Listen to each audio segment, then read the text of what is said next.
mean, I understand that doctors see a ton of people, it's a lot. It's a lot of people that come through the door. But I mean, Isabel, because you are one of those doctors, you were able to connect with people. And when those connections happen, how life-giving it can be. Literally life-giving. I had all 4 babies, so it was literally life-giving. That's such an important message. Connection is so important, not only to medical doctors, but to everybody. We need a connection.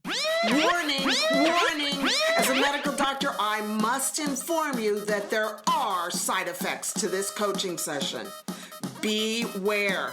It may enhance your self-esteem, cause you to experience vibrant health, encounter long-term weight loss, heal damaged relationships. Warning, there are side effects to this coaching session. It may increase your enthusiasm for life and bring about hope. It may cause you to have productive and optimistic thinking.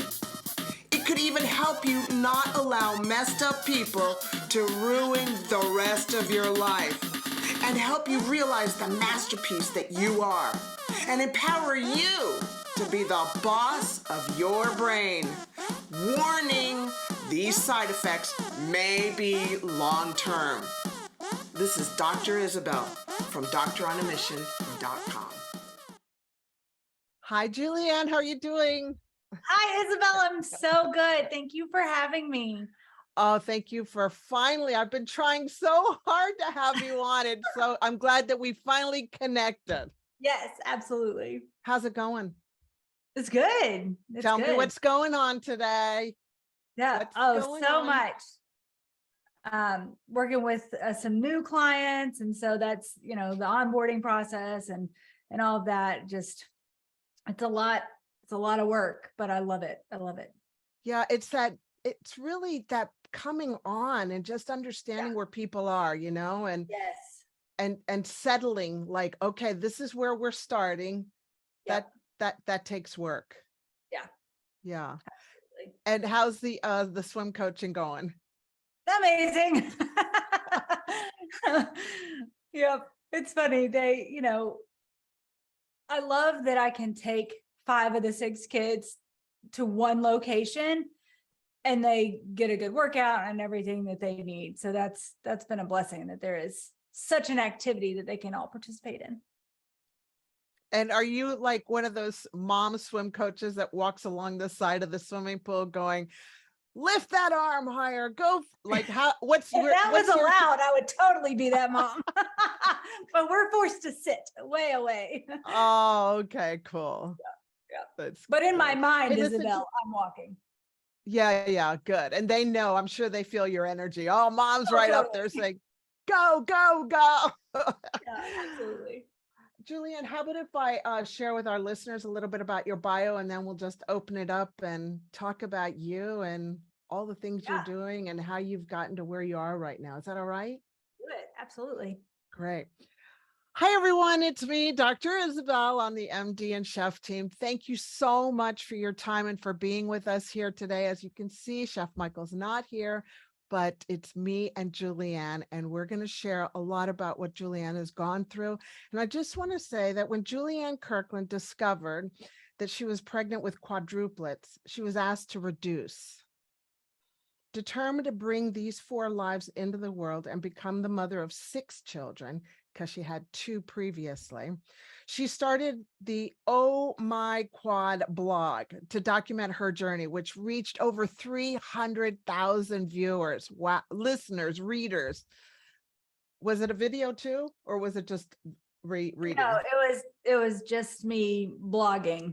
And then I did have the Facebook community. But no, it was before I even knew really what you could have a YouTube channel and all those different video stuff. Yeah, way in the beginning. Way back when. Way back when. Oh, the things when we were young. Yeah. While on bed rest, she joined the John Maxwell team and continued to grow her salon business.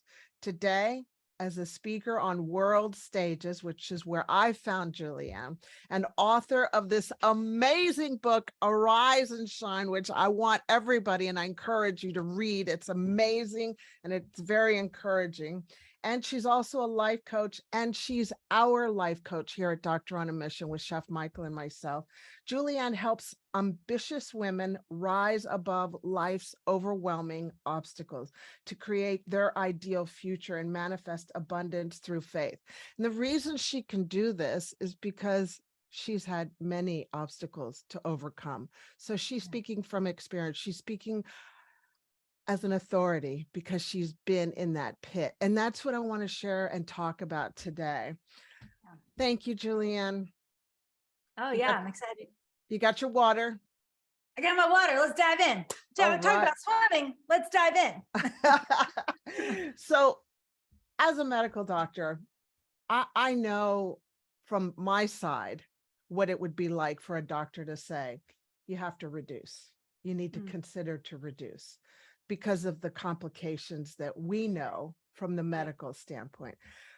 You, on the other hand, being pregnant with quadruplets, how did that make you feel?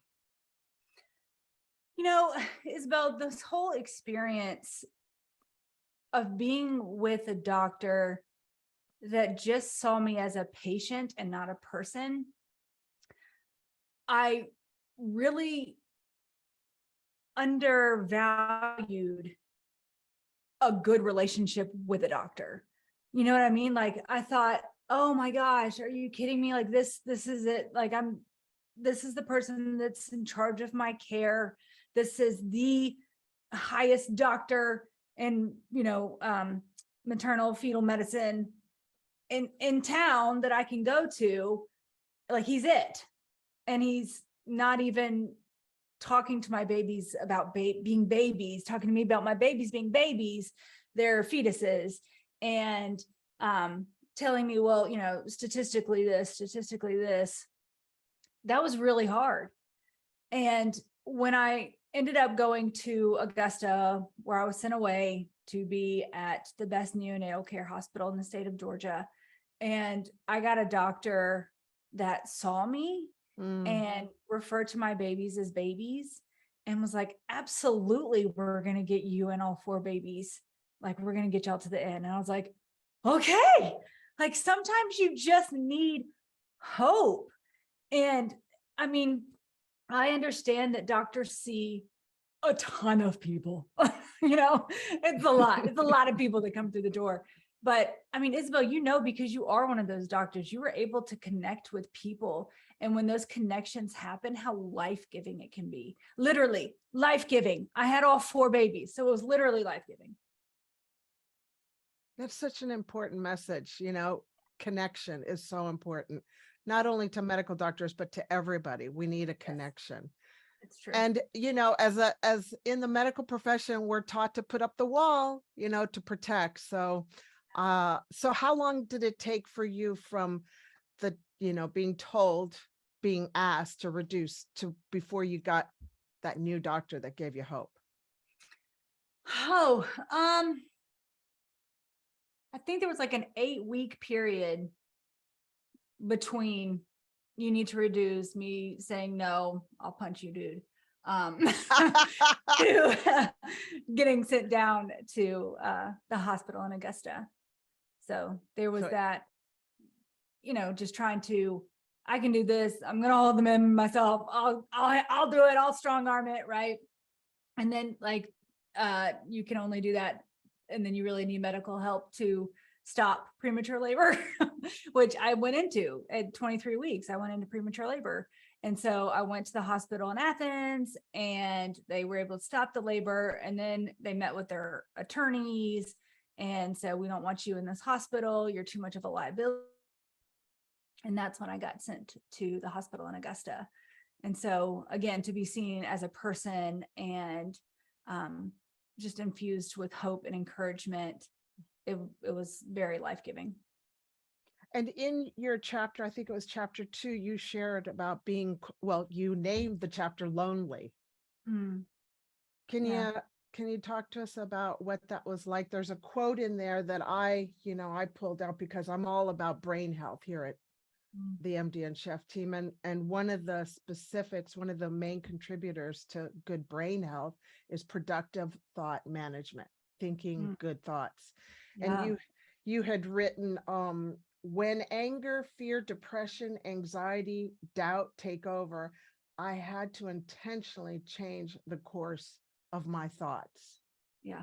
Can you share with us what was going on in that lonely period in the hospital? Because you were put to strict bed rest, right? Oh yeah. Yeah, I sure was. And I felt so alone, even though I was never alone because I had 4 babies in my belly. But I didn't feel like people understood. I didn't feel like, I had 2 young kids at home. My husband was back at home. My team was back at home. My church was back. Like my life was not near me anymore. And, I had to do things like open up the curtains on the windows to actually let light in, and to be intentional to, even though I was on strict bed rest, to still make the most of the movement I could do, and really focus on, okay, I know this is what I'm feeling and there's a lot of hormones going on, but what is the truth? Who does God say that I am? What is his promise? What can I choose to focus on to kind of change the way I was feeling? Because that's what happens, right? Our thoughts create our feelings, and our feelings create our actions. And so being intentional about the thoughts I was choosing was huge. So how did you go about doing that? Because you were at bed rest for how long? I was on bed rest from 23 weeks to 31 weeks in one day. That's 8 weeks. That's a lot. It was a lot. It was a lot. 8 weeks for people like you and I. Bed rest is Right. We're alone with our thoughts. So like, you're alone with your thoughts. Yeah. That's where blogging came in. I felt like, okay, this is my way to get it all out. So much of what we visualize and have anxiety over is an unknown future. And it's like, we're creating so much more drama in our head than's actually happening. So when you can actually get it down on paper and take a step back and see a new perspective, it really helps to shift your thoughts and be like, okay, it's not as bad as I was making it out to be in my head. Like, if I can visit a future, why not choose to visit a positive future? Exactly. Be intentional about the image you're holding before you. Yeah, absolutely. And the blogging, John Maxwell says something magical happens when you take your thoughts to paper, or when you take your thoughts and put it in front of you, because it's facing you, you're looking at it. Yeah. And Isabel, it goes back to scripture. We're told to write the vision down. And that's always been true. There's something that happens in our brain when we put pen to paper, and it's seeing it. I also like to speak out loud, positive things, right? Because then we're hearing it, so it kind of hits you on all levels. If you keep everything up in your brain, like, are you kidding me? That's a disaster waiting to happen. I know. And that's why it's so important for brain health. Yeah. For that contributor of having productive thought management, you just need to teach people how to have productive thoughts. And I'm sure with your coaching, as you have with me and Michael, you've helped us with our thinking. Yeah. Like, where are you going? What do you want to do? Right. And then just asking yourself, like, what do I want? Like, what do I actually desire? Most people don't even go there, because they've had conditions and circumstances in their past that are preventing them from dreaming and desiring bigger and better things. Yeah. And they feel like they're protecting themselves when they're not, when they're not, oh, that could never happen. Well, we got this thing called the reticular activating system in the back of our head. And it will, if we've got something that we want to reach for, it will help you get it. Yes. So Yeah. I encourage Gotta everybody. get it out, can't just let it live up in there. Yes. Absolutely. So you speak out what you want. Yeah. Oh yeah. Yeah. I speak it, I write it. Yeah. I work towards it. Yeah, I do too. I go for walks. Luckily, I get an hour every day to go for a walk, and I speak out what I am, who I am, what I want, where I'm going, nice and loud. Nice and luck- loud. Yeah. Everybody knows. So God hears it. So I go, That's knock, right. knock, knock, God, it's me again. That's right. You said we have not because we ask not. Well, we're knocking, knocking, knocking. That's right. So the babies were born. Yep. Babies were born healthy. They were in the NICU for 10 weeks. And, every doctor said there's no way they're going to come home at the same time. They'll trickle home depending on, when they have to like sit in a car seat and have all the monitors on them and make sure that they don't drop in any of their stats in order to be able to go home. Right. Well, their chest at this point is the size of an index card. They're tiny. I had to go buy new car seats because they were so small. And the just regular baby car seats that we had were too big. They weren't small enough. And all 4 of them came home on the same day. And I was like, Ma! So there was no like adjustment period. It went from having, constant NICU care to, all right, Mom, it's all you. I'm home. We're here. Let's do this. Yeah. Wow, Julianne. Well, God doesn't remember what God says. He only gives us what we can handle. So he must have thought you can handle this. And I feel like let's talk about that for a second, Isabel. Yeah. Because it's just not true. He gives us what we can handle with him. Right. And I think that's such an important distinction that everybody needs to hear, because if you're operating under, okay, I have to handle this, God's not going to give me something I can't handle, you're going to like fail miserably. You're going to hate the process of it. Like failing is fine. I'm not against failing, but not learning out of it, not coming out on the other side, like that. No, thanks. Nobody wants that. Right. And so if you're trying to do everything in your flesh, if you're trying to do everything in your own strength, all on you, it's too much. Are you kidding me? Gross. No, thanks. And so doing it with God and utilizing his power, that's when you can do it. And that I totally had to learn how to surrender. I had to, here Matt and I trying to feed these babies. It would take them a full hour to eat, and they were eating every 2.5 hours. So it was just like, oh my God. We don't even have much memory of that first 6 months because we're awake all the time.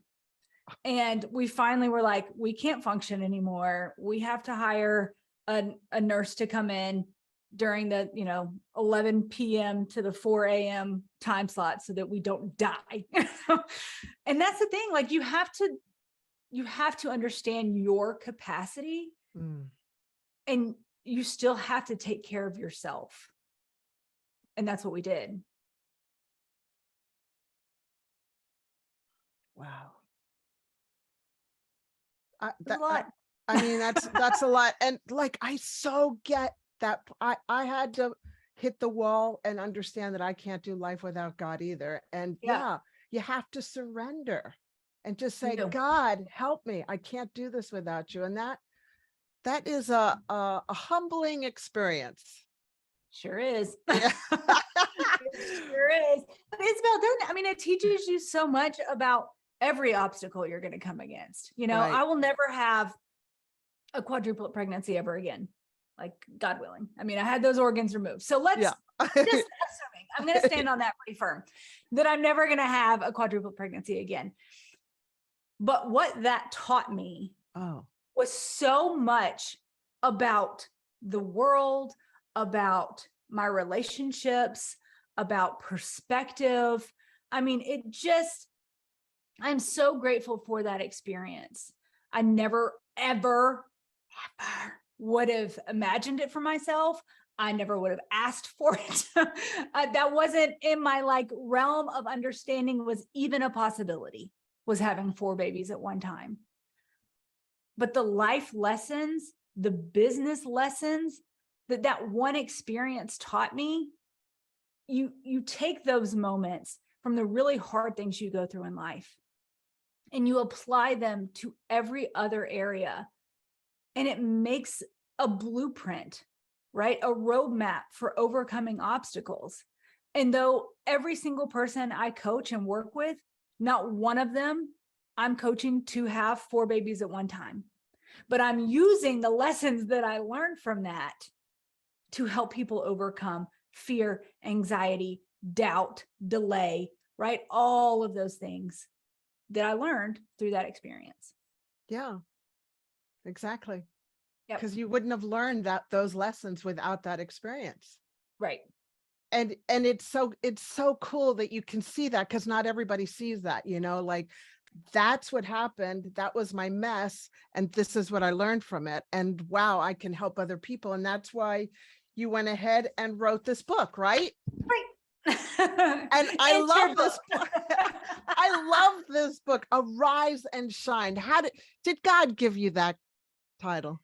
Yeah, he sure did. Well, he gave it to all of us in Isaiah 60 verse 1, I believe, Yes. where, every time we all want the good things, right? We all want to be shiny. We all want to arrive.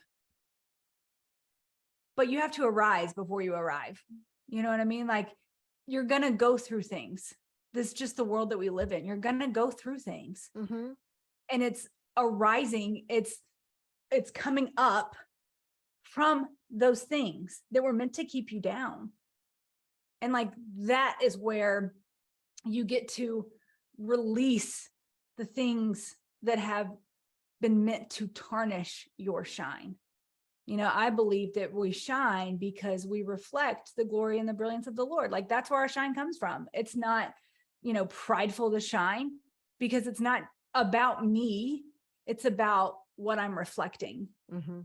And that's where Arise and Shine comes from. Like you have to overcome things in order to like get your shiny. Yeah, so good. So good. That's such a positive way of looking at it. And I love this quote that you have here at the end. You go, no matter which pain you are experiencing or have just come out of, know that if you have breath in your lungs and a thought in your mind, there is hope. Yeah. And Yeah. hope is the best So medicine. it's the anchor. Yeah, to help people.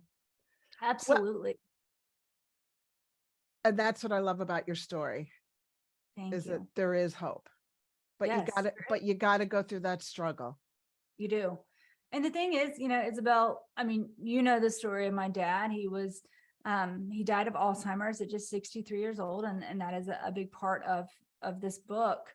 But that really taught me the power that we have in our thoughts, because he lost his ability to think. The connections weren't there anymore. Like his mind was actually broken. And it was going through that experience. I'm like, I am never going to take for granted my ability to choose one thought over another. And it's like, as long as you have that, you can create. Like we were created to create. You can create the life that you want. Bottom line, we are in control of our thoughts. Yeah. Yeah. That's the bottom line. That's it. But you got to take care of yourself, and that's, yeah. that's what you do. Yeah. You help people to take care of their brain, because like with my dad, it got to that point where his brain didn't work. Right. And so you're helping people hit it on before that happens. And Thank you. That's so Thank powerful. You. Only from the life lessons I've learned. Hey, listen, before we land this plane, I just want to ask you, can you give our listeners 3 action steps that they can implement today so that they can start winning today? Oh, first and foremost, don't delay. Choose one thing daily to really move the needle forward of where you want to go. There's going to be doubt, there's going to be distraction, but move anyway. And that's, so that's number one, don't delay. Mhm. Number two would be choose your thoughts accordingly. I don't want to just slap a smiley face sticker on everything that happens and be like, oh, I'm choosing positive. However, you can choose to find good in every day, even though all day, every day might not be good. And so choose your thoughts accordingly. And the third action step to really start moving yourself forward right now is visualize the life that you say that you want and what that looks like, and kind of reverse engineer from there. I'm sorry, we broke up a little bit. So number 3 is visualize the life you want. Yeah, visualize the life you want. Uh-huh. And I mean, you think about it and you say, okay, what does Julianne want her life to look like in 10 years? How is Julianne going to show up in relation to her children? How is she going to show up as a businesswoman? How is she going to show up as a woman of God? How is she going to show up as a wife? And think of all of those areas of your life, and then reverse engineer that and be like, okay, well, here I am 10 years leading up to that moment. How do I get there? What does that look like?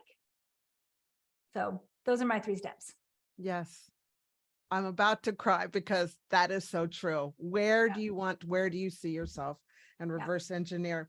Thank you so much, Julianne. I know that we'll probably do another podcast another time, but before we go, can you share with the listeners where they can reach you and what you're doing now? And And this will all be in the show notes too.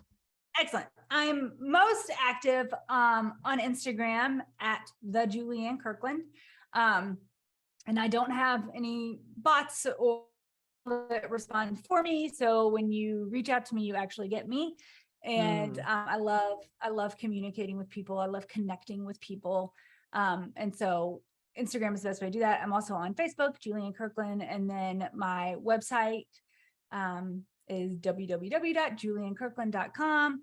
And that's where you can listen to the podcast, get information on my in-person events and things such as that. Perfect. Thank you so much. Thank you for coming here. It's been lovely having you. I love being with you always. Thank you. Yes. Love you, Isabel. Love you too. Thank you everyone for being with us. And until next time, focus on how you want your life to be. Okay. You're in control of your thoughts. Imagine that. Like, where do you want to be a year from now, 10 years from now? I'm looking at when I'm 100. So that's possible, but the work starts now. Okay. You're in control of your thoughts. Thank you so much. And remain unstoppable. Bye for now.